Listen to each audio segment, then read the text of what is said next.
Hey everybody, welcome to Styles by Niece. At the end of this video, please don't forget to click the subscribe and like button. Also, follow me on Instagram at Niece the Stylist and Styles by Niece on Facebook. And today I'll be showing you how to do a frontal. So for this video, I already have my client braided up and I put on a new stocking cap to give her the scalp-like look up under the frontal. So now I'm just going to sew it down in the back as far as I think the front will go.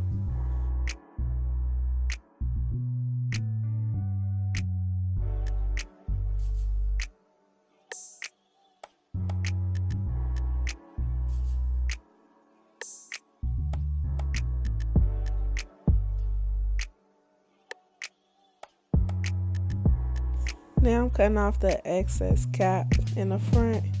And while I'm doing that, I'm trying to mimic her hairline so it could look as natural as possible.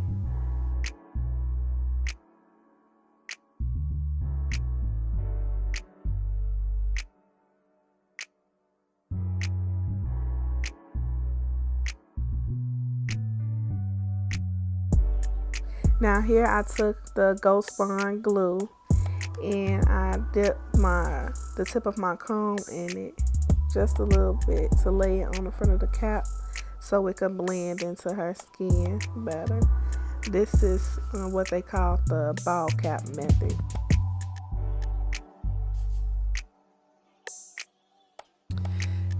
Now we could do the fun part. So I started applying the glue across her forehead, and now I'm using the spatula side of my edge brush and just sweeping that glue back. Now you have to be gentle and make sure that you're applying it on that cap smoothly, because if that cap starts to roll up, you will see it later in your frontal. Also, the layers matter. I put 3 to 4 layers on each client. So for me, 1 layer would equal 1 week. 2 layers would equal 2 weeks. Now, just because you put that amount of glue does not necessarily mean that it will last for all of those weeks. You have some clients that are active, more active than your other clients, and then you have your clients who aren't as active and they come home and they tie up their frontal. For those who come home, tie their frontal, don't do too much. It will last that amount of time. But like I said, as far as your active clients, they will be back in sooner than your other clients.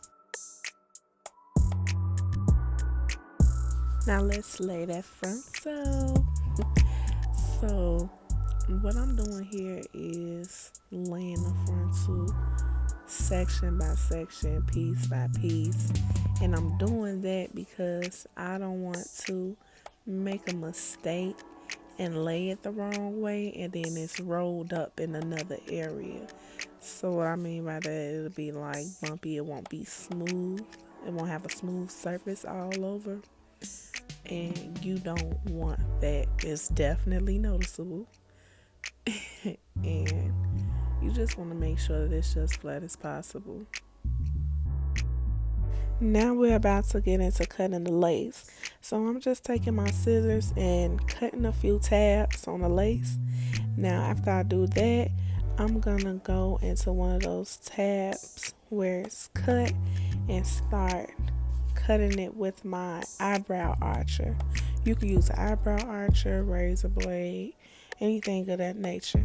Now I like using that because it helps cut it in a jagged line, and that jagged line gives it that natural melted look, and that's the look that we're going for, natural and melted.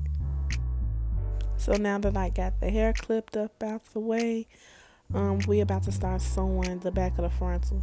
So I do pull at it just a little bit just to stretch it to make sure, like I said, it's super flat, just like scalp.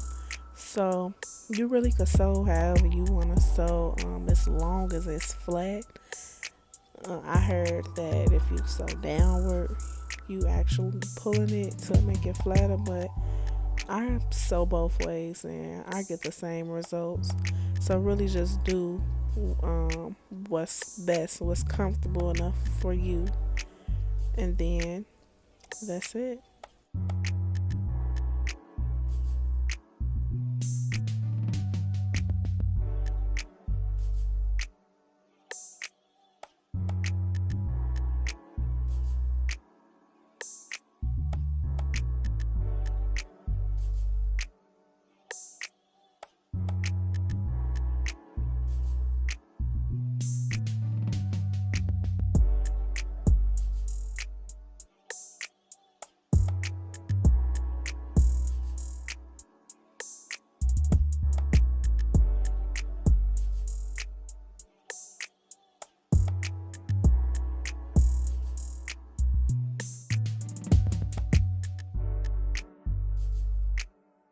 Now you're going to sew the other side just the same way as you did the other side.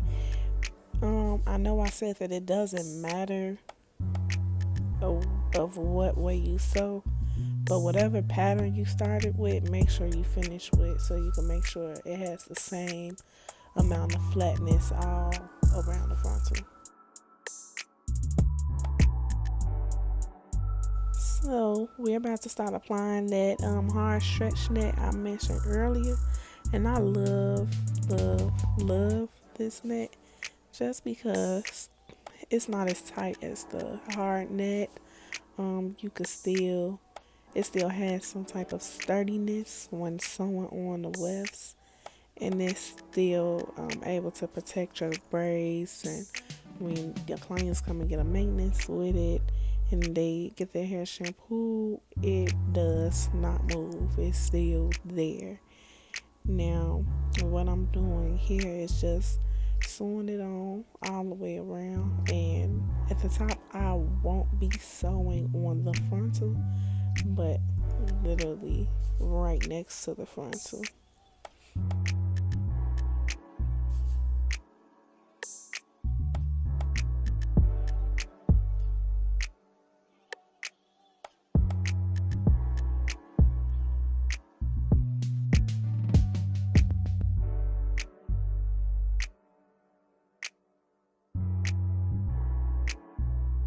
And I forgot to add, I got this net from the my local beauty supply store, and one pack costs $3.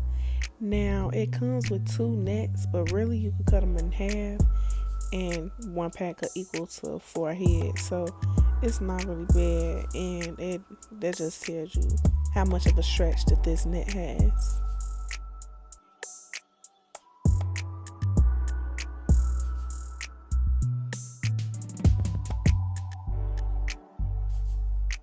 Yes, let's get those bundles in. So I do double track my wefts when I sew it in. So I just take my curved needle, stick it through the one end of the track, and then go into the other track that's folded, pull it through, and I sew under. So I'm sewing upwards. Um and then just continue to sew. I don't do the lock stitch or anything. As long as you sew consistently right next to each other, then your tracks won't move. You don't have to worry about locking it or anything.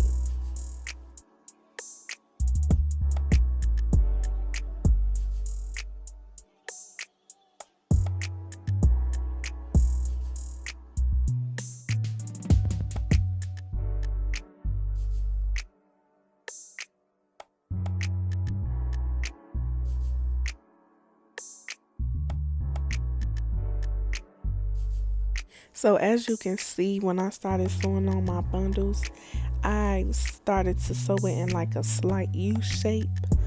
Um, I pretty much do that throughout the entire head until I get to like the top center part. Um, as I get more towards the top, I don't curve it as much, but I'm still following that U pattern.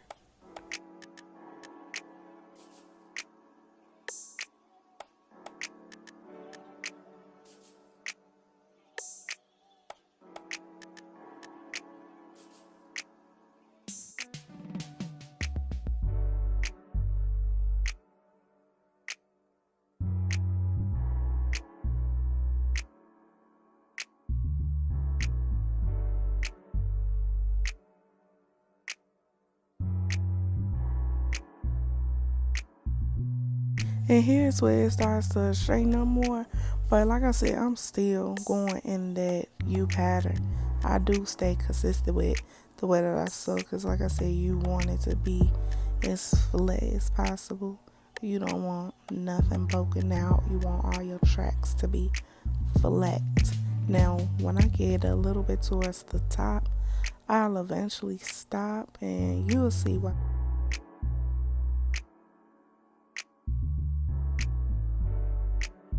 As you can see, I am knotted up, but I do not let this stop me. I will try to get the knot out as much as I can, and I just don't like to waste thread, so I'll fight with the thread if I have to.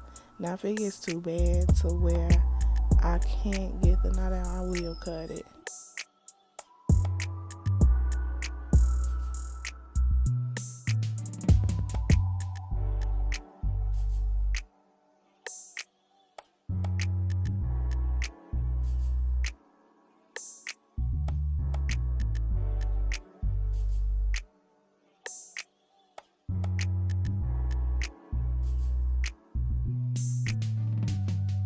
So as you can see right here, I curved my tracks harder than from when I first started sewing the hair onto the head.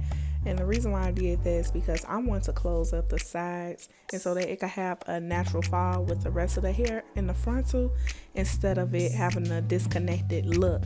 Now I stopped sewing the curve and started to sew the tracks in the upward diagonal direction. And the reason why I do that, like I said, is because I want it to look as natural as possible. So if this client chooses to put her hair in a up down or something, tracks will not be shown.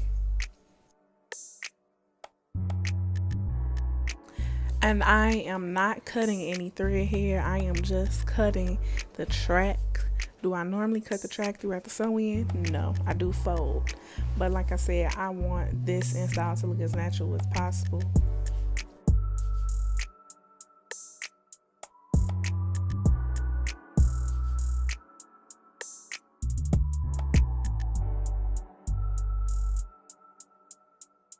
Now, once you finish that up, you are going to take a small piece of your track and sew it across the close. This is the closing of the sew-in.